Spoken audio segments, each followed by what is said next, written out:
Florida's governor cut $750,000 for a Florida Black History Museum from the state budget, but that money would not have gone to the planned Black History Museum in West Augustine. Action News Jack's state and local government reporter Jake Stofan is live there. And Jake, $1 million for the local museum did survive the governor's veto pen. Well, all through this year's session, we reported on the competing proposals over this museum, some seeking to build it in an entirely different city, others seeking to build an additional museum in another city. But now with the budget finalized, it's clear that West Augustine won out in the end, and the future home of the Florida Black History Museum will be in this wooded area just beyond the old campus of the Florida Memorial College.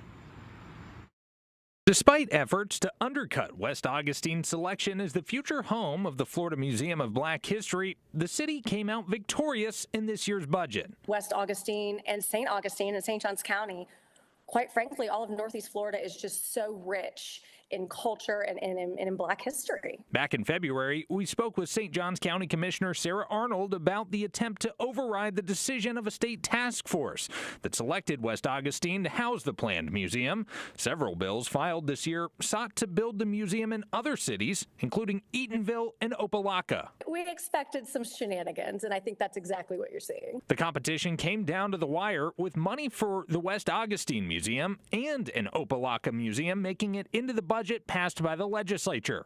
In the end, Governor Ron DeSantis vetoed the $750,000 designated for the Opelika Museum and approved the $1 million set aside for the West Augustine project. In a statement, Arnold told Action News Jax, quote, "Thanks to former Representative Paul Renner for initiating this process, Senator Tom Leek for taking the mantle and running with it, and most importantly, to the governor for recognizing the significance and importance of not only this incredible project, but also the significance and importance of the location."